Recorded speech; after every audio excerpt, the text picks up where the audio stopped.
This question tests you on your understanding of some fundamental grammatical concepts regarding punctuation. A lot of times when people do these types of grammar problems, they'll be sounding it out with their ears, and that'll work for most of the easy and medium questions, but when you get to some of the trickier questions, you really want to rely on your understanding of as many grammatical rules as possible. That way you'll be a lot more confident and won't be stuck between two answer choices. So for a quick review, here are your punctuation rules for periods and commas, which are what we're dealing with over here. So if you have a period, you're really looking for an independent clause on the left and an independent clause on the right. You're dealing with a comma, and that's one comma. You're dealing with an independent clause on the left side and something like a dependent clause on the right. The converse is also true. And just for a quick review of what independent and dependent really mean, independent just means you have, at the very least, your subject and your verb. So, for example, if I wrote, I am, that's actually a complete sentence right there. It's an independent clause. But if I were to add something like a coordinating or subordinating conjunction, like because, all of a sudden, even though it is longer, a lot of people think that dependent clauses are shorter, but they're actually usually longer.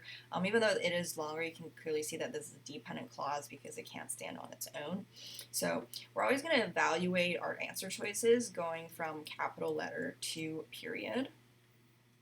Just taking a look here, I'm seeing some subjects already over here with the archaeologist.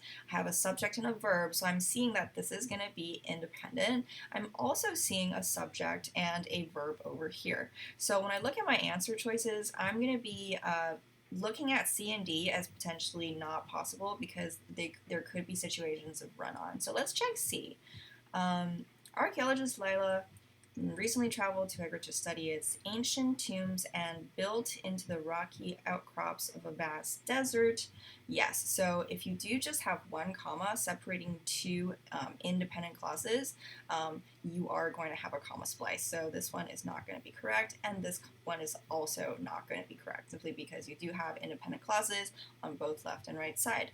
Now between these guys, this one adds an additional comma over here. If you do see two commas on the SAT, you want to check to see if the information enclosed between them can be taken out, and then when you read through, the sentence would still make sense. That doesn't seem to be happening here because as soon as you have that period here, you're going to end up with study its ancient tombs, these burial chambers. So in the English language, if you have two nouns standing next to each other, it's going to be an awkward situation. You always want to have something in between those nouns, some kind of punctuation or whatever else. So this one is not going to be correct either. So we're going to cross out B, C, and D, leaving A. So why is A correct? A pops a end stop punctuation mark, a period over here, which means that we can actually stop our sentence here and start our evaluation from here. We're always evaluating from capital letter to period, remember. So over here, our only punctuation mark is just going to be that guy right there. So let's check for dependent, independent. We already know that the right side is going to be independent because we have our subject and our noun, and let's check the left side. So left side says, built into the rocky outcrops of a vast desert. That's your classic modifier, which is just a little phrase that describes the main noun of the sentence, which works.